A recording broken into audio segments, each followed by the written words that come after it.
Yes you can. मागील व्हिडिओमध्ये आपण वर्बचे दोन प्रकार पाहिले, मेन वर्ब आणि हेल्पिंग वर्ब. आणि त्यामध्ये आपण मेन वर्ब पासून वेगवेगळी वाक्य तयार केली.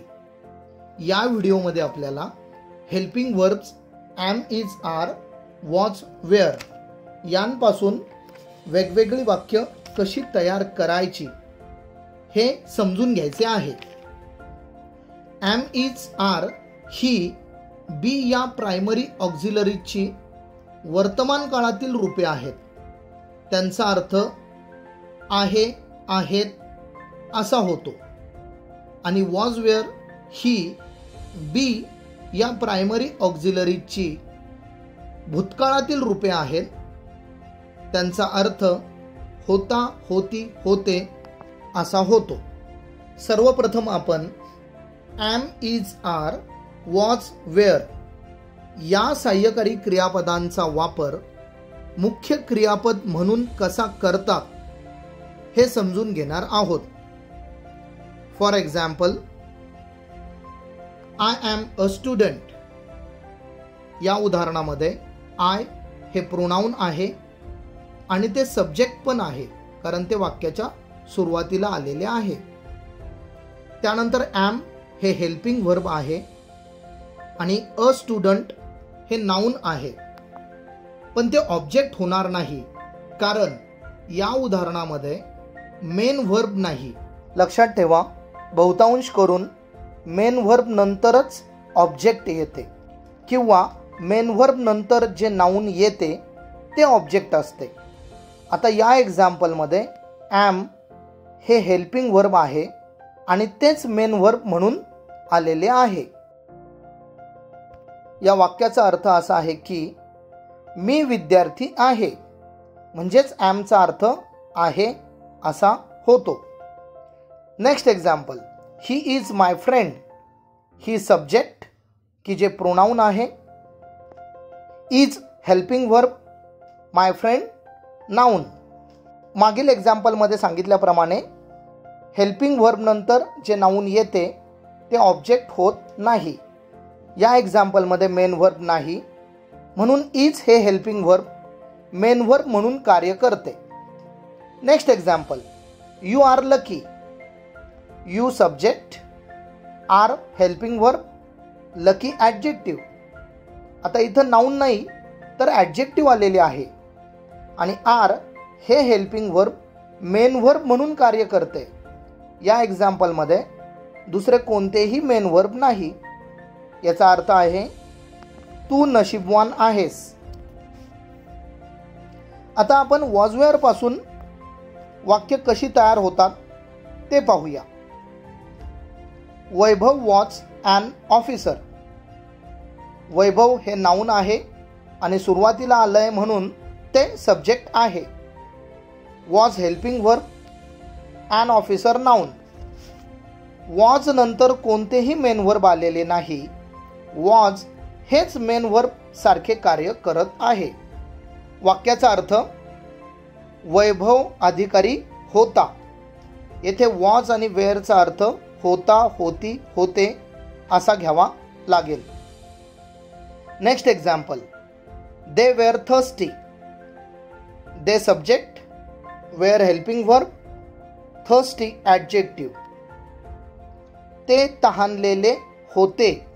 या एक्झाम्पलमध्ये वेअर हे हेल्पिंग वर्ब आहे आणि ते मेन वर्ब म्हणून कार्य करते. हेल्पिंग वर्ब या नावातच त्याचा अर्थ आहे सहाय्य करणारी क्रियापदे, म्हणजेच हेल्पिंग वर्ब. आणि हाच दुसरा वापर आहे. मुख्य क्रियापदाला मदत करणारे क्रियापद म्हणून यांचा वापर होतो. पुढील उदाहरणांवरून आपण हे समजून घेऊया. First, I am listening songs. येथे आय सब्जेक्ट आहे, am helping verb, listening main verb आणि सॉंग्स ऑब्जेक्ट. लिसनिंग हे मेन वर्ब आहे आणि मेन वर्ब नंतर जे नाउन येते ते ऑब्जेक्ट असते, म्हणून सॉंग्स हे ऑब्जेक्ट आहे. या एक्झाम्पलमध्ये ॲम हे लिसनिंग या मेन व्हर्बला मदत करत आहे. लिसनिंग मेन व्हर्बला ING प्रत्यय लागला आहे आणि त्यालाच इंग्रजीत प्रेझेंट पार्टिसिपल असेही म्हणतात. मराठीमध्ये मी गाणी ऐकत आहे. Next example, Vaishnavi is watching the serial.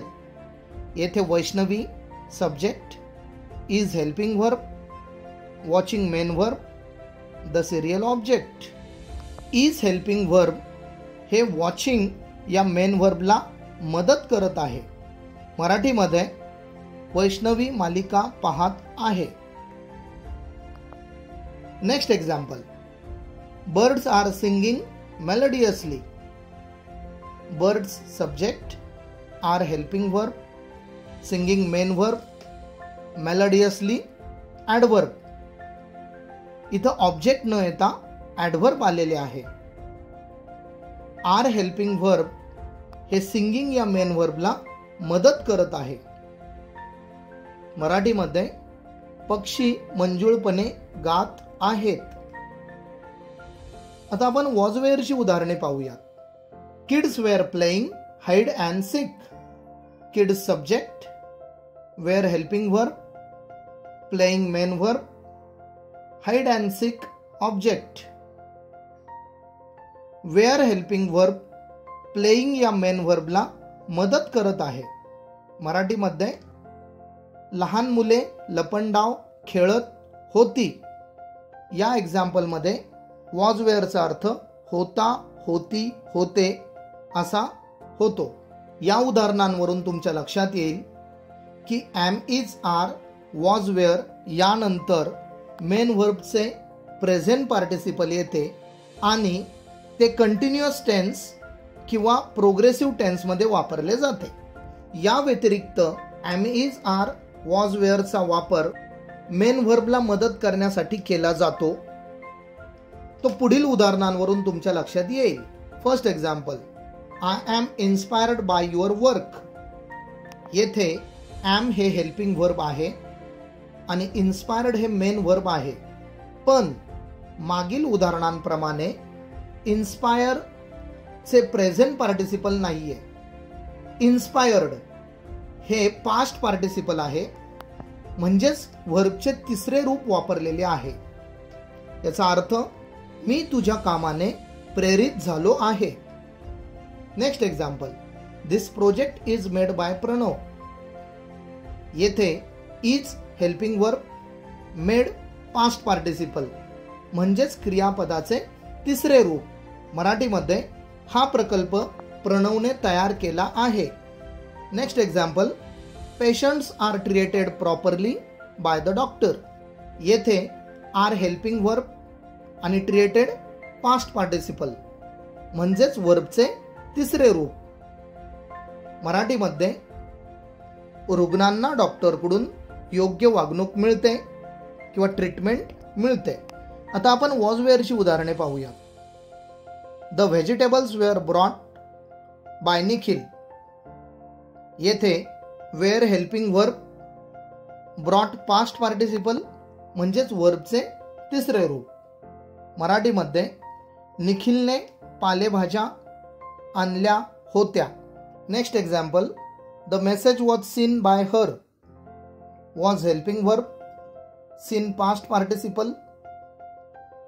मराठीमध्ये तिने मेसेज पाहिला होता. या उदाहरणांवरून तुमच्या लक्षात येईल की am, is, are, was were नंतर व्हर्बचे पास्ट पार्टिसिपल वापरलेले आहे.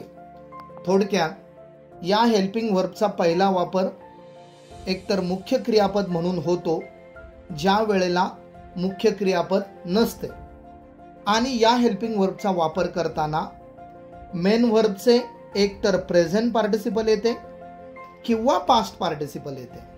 नेक्स्ट व्हिडिओमध्ये आपण हॅव, हॅज, हॅड यांपासून वेगवेगळी वाक्य कशी तयार करतात ते पाहणार आहोत. पुन्हा भेटूया नेक्स्ट व्हिडिओमध्ये.